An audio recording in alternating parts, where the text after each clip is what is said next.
Graça e paz, abençoados, mais uma vez, mais um dia que nos concede o Senhor. Estamos aqui para falar sobre mais um assunto.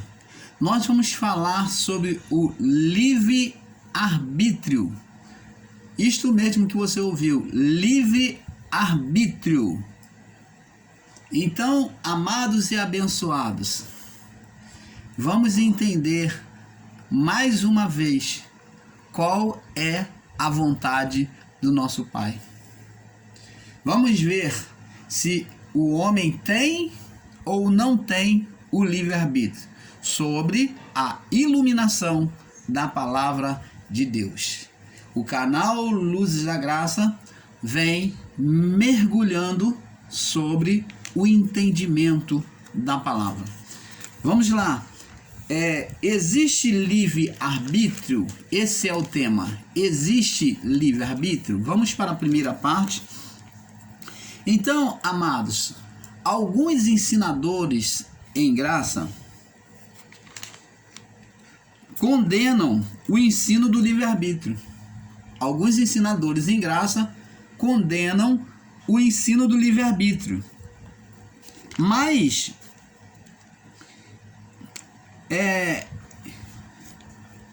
eu creio porque eles não têm recebido mas eu creio que é porque eles têm recebido a palavra no sentido literal. Então esses ensinadores em graça que condenam o livre-arbítrio, nós, o canal Luz da Graça, nós cremos que eles têm recebido a palavra no sentido literal. O entendimento deles na palavra é no sentido literal, no sentido da expressão, da verbalização. Existe o sentido literal da letra e existe o sentido literal do texto. Então, eles têm entendido o texto na forma literal. Então, a expressão do texto eles têm pegado na forma literal e têm aplicado de forma geral nas escrituras, como entendimento bíblico. Vamos ver isso aqui. Uma das passagens que é base para os que repudiam o ensino do livre-arbítrio uma das bases tem sido Isaías 45, no verso 5 ao 7. Vamos ler somente esses trechos daqui para não alongar muito. Diz assim, Isaías 45, do verso 5 ao 7. Então aqui Deus está falando para Ciro, o rei, né? Que foi rei, ele foi rei sobre o povo de Israel durante um tempo. Então Ciro aqui, que outrora não servia ao Senhor, foi inimigo do povo de Israel, agora se torna rei sobre Israel. Ciro se torna rei sobre Israel, o rei Ciro. Então preste atenção, Ciro, que outrora teve uma postura totalmente exaltada, uma postura totalmente contra o povo de Israel, agora vem se aliar a Israel e se tornar rei, condutor sobre o povo de Israel, aonde por ele Deus estava trazendo livramento e libertação ao povo de Israel para voltar à sua terra.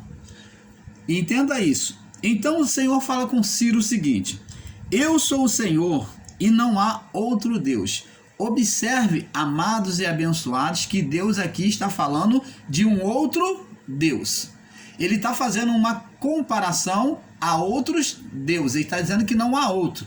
Então, nós vemos aqui um ciúme de Deus em relação a outros deuses que o povo israelita adoravam. Mesmo tendo os mandamentos do Senhor, o povo de israelita tinha outro Deus. Então, nós já vamos vendo aqui que o ponto principal de Deus em mostrar sua soberania é em não permitir outro Deus além dele. Ele está mostrando que ele é o único. Ele diz: eu sou o Senhor Eu sou o Senhor. O que significa a palavra Senhor? Muitas pessoas falam Senhor, mas não sabem o significado. A palavra Senhor significa soberano. Por isso Deus usa o nome. Eu sou o Senhor, o soberano. Eu sou entre todos. Eu sou acima de todos os que possam se levantar e dizer que é Deus. E não há outro. Fora de mim não há Deus. Você observa, fora de mim não há Deus. Então a contenda de Deus ali, em relação aos entendimentos, era justamente por ter outros deuses no lugar dele, por querer fazer outros deuses no lugar dele. E e fora de mim não há Deus. Eu não levantei nenhum outro. Isso que ele está dizendo, não há outro. Eu te cingi, te ungi, te preparei, eu te formei, ainda que não me conheças. Eu te escolhi, ainda que tu não me conheças. Falando para Ciro. Para que saiba que desde o nascente do sol, desde o poente, que fora de mim não há outro. Eu sou o Senhor e não há outro. Olha, Deus repete de novo, não há outro. Eu sou o quê? Eu sou o soberano. Eu sou soberano e não há outro. Você está entendendo, amado? Então, você observa o que Deus fala. Aí no verso 7 ele diz assim, aí ele vai mostrar a sua grandeza.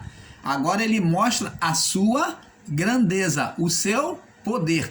Então, preste atenção, Deus agora vai exibir o seu poder. Ele fala, eu formo a luz e crio as trevas. Então, ele é dominador de luz e de trevas. Eu faço a paz e crio o mal. Então, de um mal, ele pode fazer a paz, como ele também pode permitir ou criar o mal.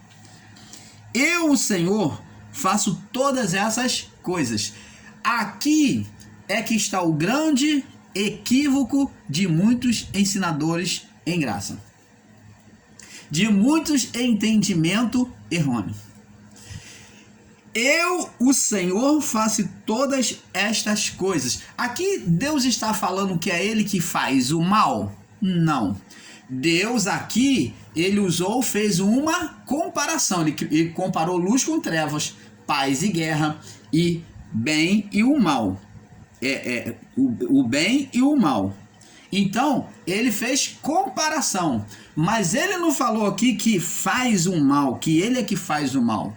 Então, esse final aqui do verso 7, eu, o Senhor, faço todas essas coisas. Então Deus, ele usou bem e mal, luz e trevas, paz e guerra, para comparar e dizer que tudo estava no domínio dele. Ele não está aqui, amados e abençoados, afirmando que fazia o mal. Eu, o Senhor, faço todas essas coisas.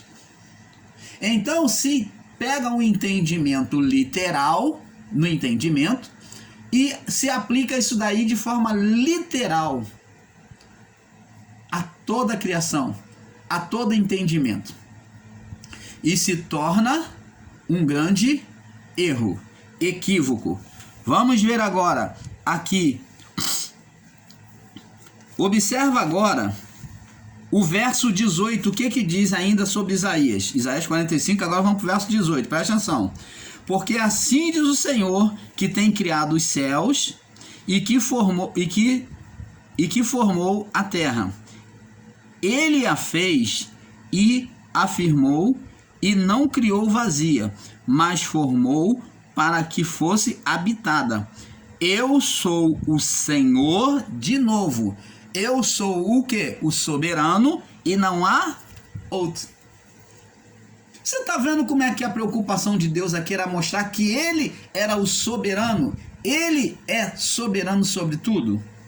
E não no sentido de dizer que Ele é que criava o mal na vida das pessoas. Deus nunca sentenciou o homem.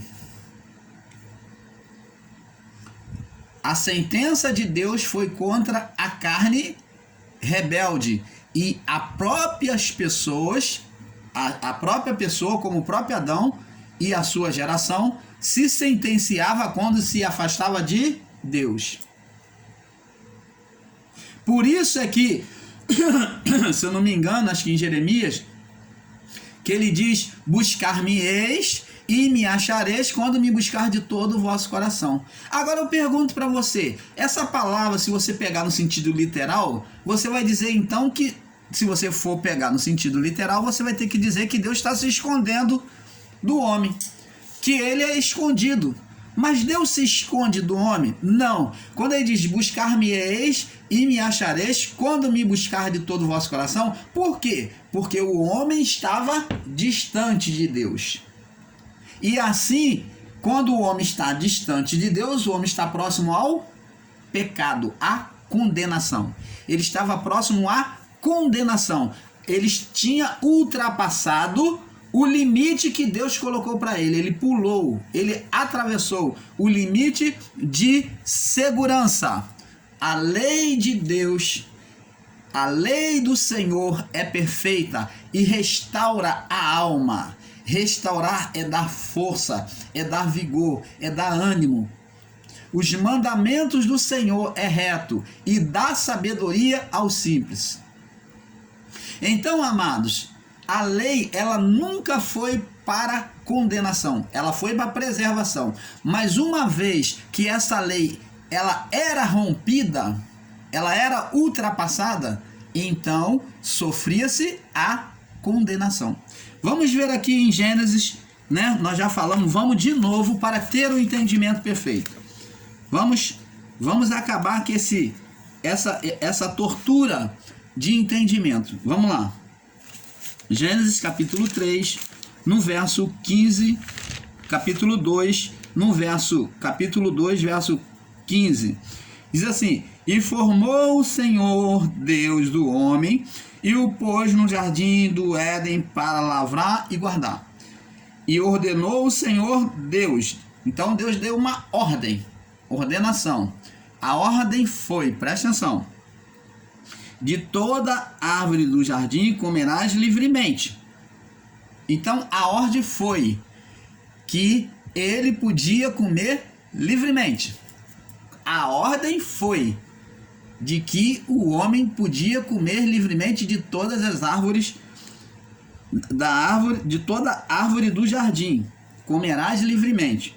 Mas aqui, ó, vírgula, uma condição, ó. Você pode comer de tudo. A ordem foi essa. Mas uma condição. Então, aqui não é uma ordem.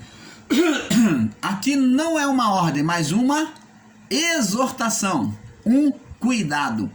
Junto com a ordem existia um cuidado. Vamos ver. Aqui diz: mas da árvore do conhecimento do bem e do mal, ó, está dentro da ordem. Agora vem a vírgula. Vírgula. Então, dentro da ordem, era: você pode comer de tudo, mas da árvore do conhecimento do bem e do mal, vírgula. Agora uma condição, uma exortação: dela não comerás, ó. Aí diz: porque no dia que dela comerdes, certamente morrerás. Então nós vemos aqui a ordenação, seguindo aqui: mas dela não comerás. Até aqui é uma ordenação. Você vê que tem uma vírgula que vai dizer alguma coisa, que prossegue na ordem dizendo: mas dela não comerás. Agora essa ordem passa a ser exortativa. Ela passa a ser exortativa.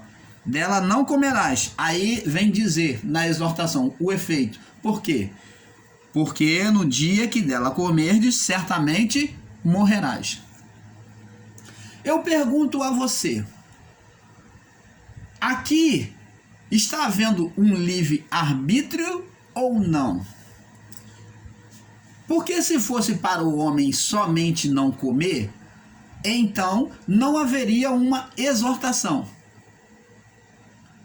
Aqui nós vemos que há uma ordem, mas uma ordem exortativa, uma ordem de liberdade. Olha, você não deve comer, mas se você comer, se vocês comerdes, vai acontecer isso.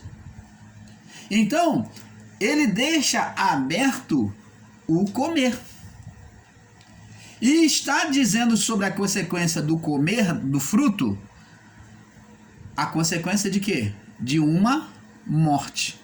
Mas eu pergunto a você, amados e abençoados, mentes iluminadas, é Deus que está sentenciando o homem ou é o próprio homem que vai se sentenciar? Deus aqui apenas está como aqueles sinais na estrada para o motorista que tem a seta, vire para o lado esquerdo, vire para o lado direito, curva em S. O motorista, se ele não andar atento, ele está na estrada, na autoestrada, né? Eu já desci a estrada de Petrópolis, e então você vê bem sinalizada, e você vê lá o sinal das curvas, tem lá a seta para a curva direita, o sinal para a curva esquerda tem a seta para a curva esquerda. Uma curva em S tem, antes de você chegar a essa sinalização, quando você se aproxima, você vê o sinal antes desse acontecimento. Para quê? Para que se você não tivesse a sinalização, quando você chegasse ali em cima da curva, você não teria como governar o carro, governar o veículo. E assim também Deus, ele age com a sua lei. A lei de Deus é a mesma coisa para o homem. É uma sinalização de cuidado. Se o motorista ele não prestar atenção, ele vier no celular olhando para lá, ele não vê a sinalização, a curva em S, né? O pista escorregadia, ele vem no celular, ou vem distraído, ou vem bebendo, ele lá em cima da serra, ele vai acontecer o que com ele? Ele vai perder a direção e vai cair no abismo, como muitos já perderam a vida assim. Você está entendendo, amado? Então, a consequência é o abismo, mas a sinalização de Deus pela sua lei me preserva dessa condenação. Aonde então, amados e abençoados, vamos poder pregar a lei como condenação? A lei mosaica, ela condenava o quê? Os nascidos a partir de Adão, porque já traziam o quê? O espírito de condenação na carne.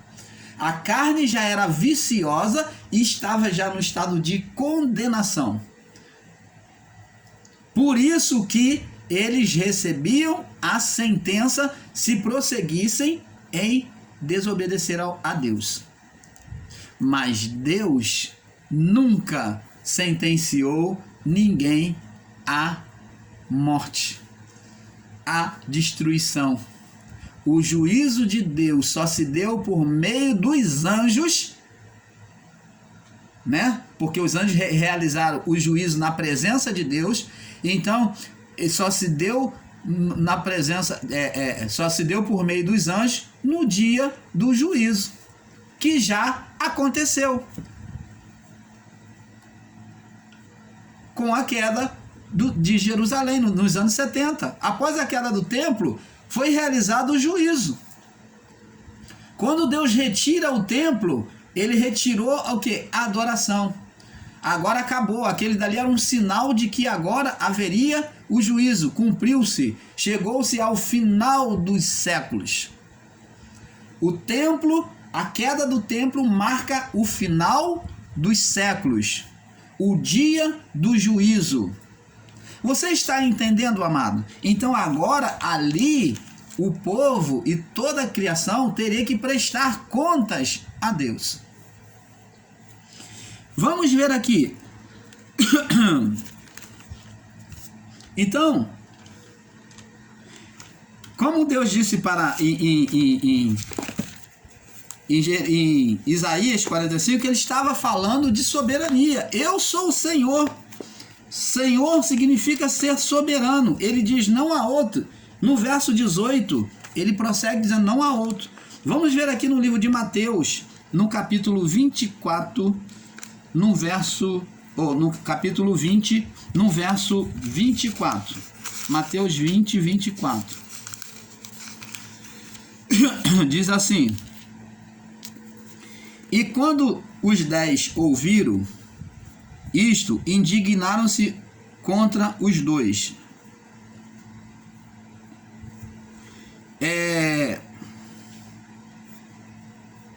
Então Jesus, chamando-os para junto de si, disse: Bem sabeis que pelos príncipes dos gentios,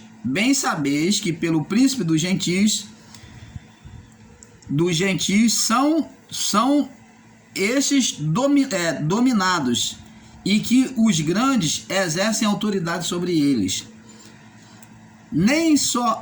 Não será assim entre vós. Jesus falou: não será assim entre vós, mas todo aquele que quiser entre vós fazer-se grande, seja o vosso serviçal. Qualquer que dentre vós quiser ser o primeiro, seja o vosso servo. Bem como o Filho do Homem não veio para ser servido, mas para servir e para dar a sua vida em resgate de muitos. Preste atenção, abençoados. Você está vendo aqui outro ponto. Nós vemos aqui que Jesus ele está ensinando os discípulos, quando eles querem se considerar um melhor que o outro. Jesus está dizendo que os príncipes dos gentios, os príncipes deste mundo, dos gentios deste mundo, são estes dominados. Bem sabeis que pelos príncipes dos gentios são estes dominados, e os grandes exercem autoridade sobre eles. Então, na vida do corpo, na vida do homem, o homem ele é tendencioso a querer dominar o outro homem. E Jesus estava dizendo que no reino dele não é assim. Ele disse que aquele que dentre vós quiser ser o maior, que seja o menor, seja serviçal. Porque qualquer de vós que quiser ser o primeiro, que seja o último servo. Então ele fala assim: porque o Filho do Homem veio não para ser servido, mas para servir e para dar vida a quem em resgate de muitos. Então preste atenção, no reino de Deus não há um Deus ditador, um Deus que escolhe para matar. Deus escolhe uma pessoa para matar, você vai morrer, você vai ser um miserável nesta vida. Não, o reino de Deus, Jesus disse que o reino de Deus é um reino de humildade. O reino dele não pode ser comparado a este mundo. Quem rotula o homem é o mundo aqui. Aqui que você é rotulado. Você é chamado de tal, você é considerado tal. Você é apelidado pelo tal como fracassado, como um apelido irônico. Mas no reino de Deus, aquele que quer ser o maior, esse tem que ser o menor. Então, o reino de Deus, entendemos sobre esse texto agora lido, que o reino de Deus não é ditador, não é de domínio. Deus não domina o homem e faz robozinho para fazer a sua vontade. Deus não criou o homem como fábrica de repetição de peças ou de robôs que faz tudo à tua vontade. Não, tem que fazer. Não vemos isso. Vamos ver aqui, provando para você que no reino de Deus, nem no reino dos céus há isso. Vamos lá voltar lá no livro de Gênesis. Vamos enxergar isso cada vez com mais clareza. Gênesis, capítulo 6, no verso 2. Diz assim: E viram os filhos de Deus que as filhas dos homens eram formosas e tomaram para si mulheres de todas as que escolheram. Preste atenção, abençoados. Os filhos de Deus aqui, descrito no livro de Gênesis, apesar de alguns com entendimento equivocado dizerem que era filho de Sete, né? Não. O filho perfeito de Adão? Não. Mas nada disso. Esses filhos de Deus, aqui está, filhos de Deus, está no plural. Então são várias pessoas, seria vários seres com o mesmo propósito de santidade. Para ser o filho de Deus tem que ter santidade. Então, esses filhos de Deus aqui não são os filhos de Sete, não são os descendentes de Adão perfeito, como muitos descrevem, porque seria muita coincidência os filhos de Adão virem os perfeitos, virem se apresentar diante de Deus no mesmo tempo e terem o mesmo propósito. Não. Esses filhos de Deus são os anjos que faziam visitação na terra. Como desde o início da criação, os anjos, eles estavam empenhados, né, em cuidar, em o quê? Cuidar da criação. Por meio dos anjos, o ministério era dos anjos. Então, por meio dos anjos, Deus se manifestava. Você vê em toda a lei Deus se manifestando e falando por meio dos anjos. Até quando ele fala, eu sou o Senhor que falo contigo, eu sou o Senhor Deus de Abraão, mas ele está falando por meio de anjos. Ou através de uma voz, né? Por meio dos céus. Você está entendendo, amado? Então aqui eram anjos, presta atenção. E os anjos, eles viram as filhas dos homens, eles que estavam empenhados em trazer a evolução sobre a criação, eles eram endereçados a eles o ministério de ensinar os homens, de trazer o conhecimento das coisas de Deus para os homens. Eles, ao seu tempo, eles traziam determinados conhecimentos aos homens.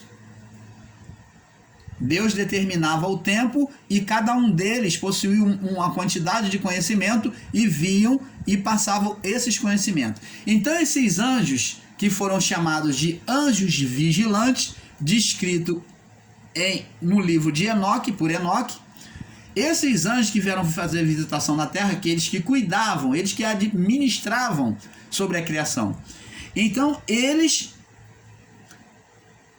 viram que as filhas dos homens eram formosas no período da corrupção de Noé, né? Em que a descendência de Caim, né, estava totalmente corrompida. Então eles viram mulheres formosas, eles viram que ela era formosa e eles, diz a palavra, desejaram para si, tomaram as mulheres para si e que as escolheram. Eles ainda escolheram. Presta atenção. Esses anjos tiveram livre arbítrio ou não? Eles exerceram o livre arbítrio ou não? Existem pessoas que dizem que Deus não dá o livre arbítrio aos anjos, que os anjos não são dotados de livre-arbítrio. E aqui está mostrando que os anjos desejaram. Eles desejaram ser carnal. Então Deus, ele não imputa o seu radicalismo, o seu poderio de forma radical sobre a criação, nem dos anjos e nem humana. Ele nunca impôs, até porque a autoridade que é digna, ela não impõe a sua vontade, ela demonstra a sua autoridade por meio do seu amor. Por que então Deus, diante de uma depravação do pecado, diante de uma condenação da humanidade, por que então ele enviou o seu filho? Por que então Deus não sentenciou aquela criação como sentenciou no período do dilúvio a geração de Noé, de Caim? Por que Deus não sentenciou como sentenciou a geração de Caim? Porque Deus não impõe. Ele sentenciou a geração de Caim, sentenciou a geração de Noé, né, na cidade de Sodoma e Gomorra. Ele sentenciou esse povo dessas duas cidades. Aqui ele sentenciou uma nação, na geração de Caim. E depois sentenciou um povo, dois povos da cidade de Sodoma e Gomorra. E agora Deus vem trazer a palavra, ele vem se encarnar e demonstrar o seu interior, o seu coração. Ele abre o seu coração para a criação. Ele dá de si, Deus se encarna e demonstra o seu amor. Por quê? Porque os homens já estavam olhando a Deus com o entendimento errado desde Adão, que é Deus que condenava. Lembra quando Adão pecou contra Deus? O que ele fez quando Deus procurou ele? Adão, onde estás? E Adão, Senhor, ouvi a tua voz, tive medo e me escondi. E Deus falou, estava nu, tive medo e me escondi. Deus falou, quem te fez saber que estava nu, Adão? Em outras palavras, você pode botar aí, pode botar no seu entendimento, quem te condenou? Essa palavra, quem te fez saber que estava nu, representa condenação. O homem já estava se autocondenando e não foi Deus. E Deus pergunta para ele, quem te condenou? Você está entendendo, amado? Deus nunca condenou o homem. O homem se autocondenou. Deus nunca criou o mal sobre a criação. Quem criou o mal sobre a criação foi o próprio homem. O mal que existe diante de Deus foi o homem buscando os poderes das trevas. O homem caminhando para fazer oposição a Deus. Diante de Deus, realmente, existe a luz e existem as trevas. Mas Deus nunca trouxe as trevas para o homem. Quem se conduziu para as trevas, para conhecer os poderes das trevas sempre e até hoje, através das feitiçarias, do ocultismo, o homem busca os poderes das trevas. Ele quer conhecer o poder oculto. O homem busca o poder das drogas, do pecado, porque ele quer conhecer o efeito das coisas ocultas. Então é natural do homem buscar na sua curiosidade, na sua soberba, na sua presunção, querer buscar essas coisas danosas, porque já está na natureza adâmica. Você está entendendo, amado? Vamos prosseguir aqui. Agora vamos em João, no capítulo 18. João, olha o que Jesus ele fala aqui. João 18. Para nós passarmos para o próximo vídeo. João 18, no verso 36. João 18, 36.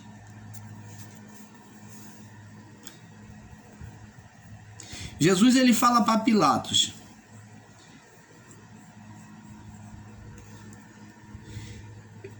Respondeu Jesus a Pilatos: o meu reino não é deste mundo. Se o meu reino fosse deste mundo, rogaria. Se o meu reino fosse deste mundo, pelejaria os meus servos, os meus anjos, para que não fosse entregue aos judeus. Mas agora o meu reino não é daqui. Entenda, amados, olha, isso está bem claro. Deus não se intromete nas coisas desta vida. De você dizer que Deus fez a pessoa doente para ser doente, Deus fez a pessoa para padecer, Deus não fica catucando a criação, tirando daqui, botando aqui, não. Deus criou, estabeleceu sob o seu poder, e o nosso Deus vive e ele é pura fé. Ele crer naquilo que ele fez. A palavra de Deus diz, Paulo diz que a verdadeira fé, o verdadeiro amor, lança fora todo medo. E sobre o amor de Deus, essa fé é expressiva, aonde Deus não tem que estar toda hora catucando, tirando de um lado para o outro. Jesus falou: o meu reino não é deste mundo. Deus não se mete. Ele disse: se eu quisesse, os meus servos, se o meu reino fosse desse mundo, os meus servos estariam lutando por mim. Jesus, quando o Pedro cortou a orelha de Malco, quando vieram pegar ele lá no Getsemane, e Jesus falou para Pedro, recolocou a orelha do soldado no lugar e falou: Pedro, se eu quisesse, eu rogaria ao Pai, ele enviaria a legião de anjos. Então, por que Jesus se deixou ser preso? Porque Jesus, ele se submeteu ao curso desta vida, ao curso deste mundo. Ora, se você for pregar a soberania de Deus, dizendo que Deus, ele que age, então por que Jesus, então, ele desfez a ação de Pedro? Porque ele estava mostrando para Pedro que na vida, a vida tem que seguir o seu curso. Ele desfez uma coisa que Pedro estava tentando impedir, o curso da vida. E quando ele fala de ser entregue, ele fala em onisciência como Deus, ele já sabia. É aí que nós vemos o poderio de Deus, ele é onisciente, ele já sabia de tudo, mas ele nunca evitou ser crucificado, ser traído por Judas Iscariote, ser abandonado pelos discípulos. Ele não evitou isso, ele não mexeu no curso desta vida. Jesus falou: o meu reino não é deste mundo, daqui eu não sou. Como que ele então vai se intrometer nas coisas desta vida, meu amado irmão? Você está entendendo, amado? Então, temos que ter esse entendimento. Imagine se Deus toda hora fosse estar se intrometendo nas coisas desta vida.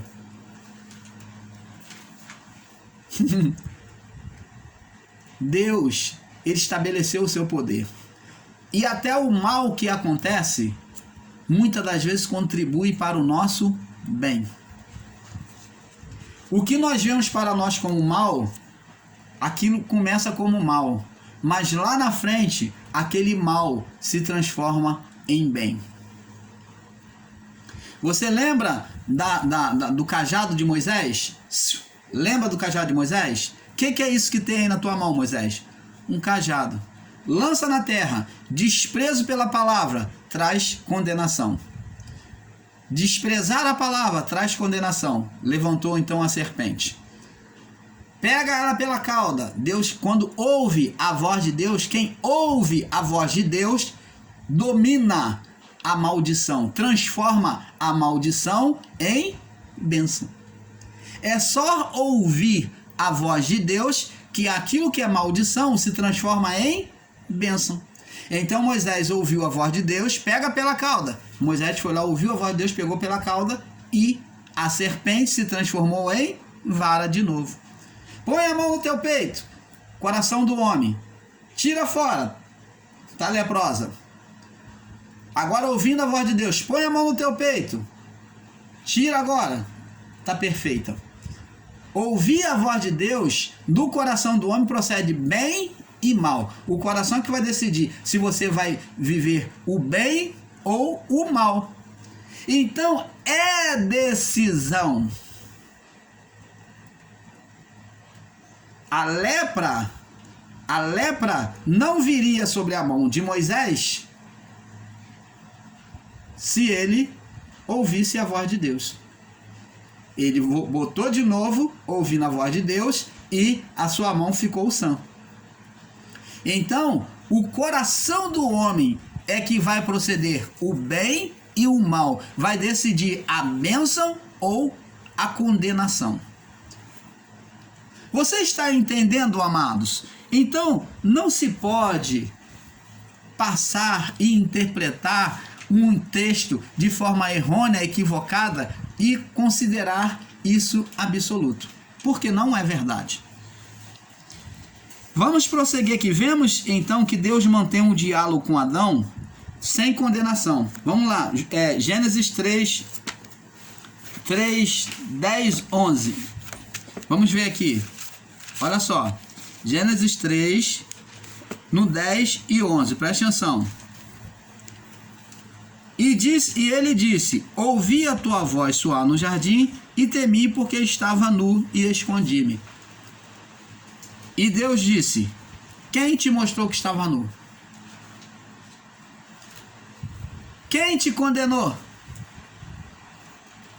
Como que Deus então já sentencia a pessoa para ser desgraçada, para ser miserável, para ser um estrupador, para ser um viciado. Deus não condena, essa escolha é do homem. Por isso que Deus pergunta: quem te mostrou que estava nu? Em outras palavras, o canal Luz da Graça tem o atrevimento, tem a coragem de fazer uma interpretação para você entender.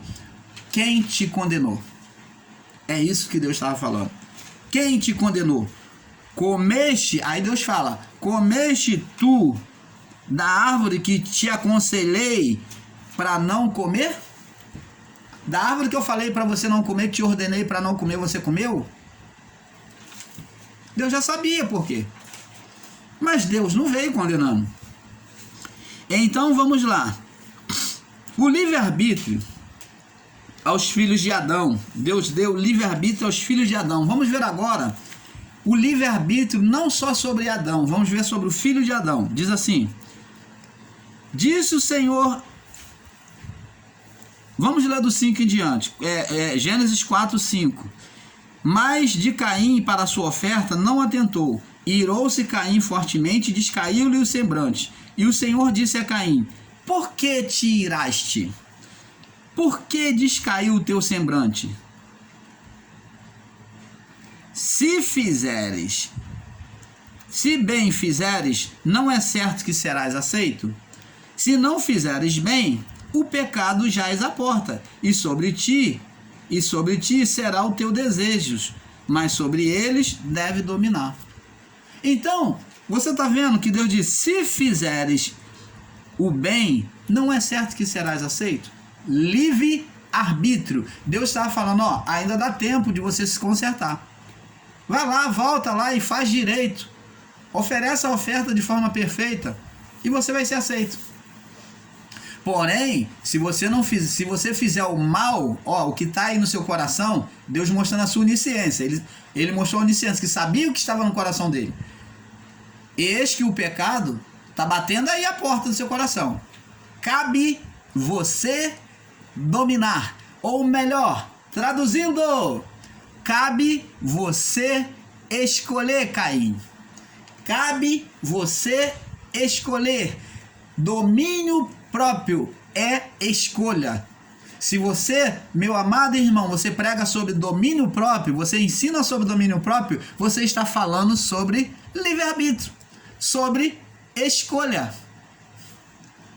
É diferente de você pegar um texto radicalizado de Isaías 47 e pregar a soberania de Deus, dizendo que Deus é que cria o mal, que Deus é tudo Deus. E não é assim. Então, há livre-arbítrio. Sim ou não? Sim. Vamos lá. Então, observe que a maldição só aparece após o pecado, mas a decisão é do homem fazer ou não a sentença do pecado. Então vamos ler aqui. Vamos ler aqui.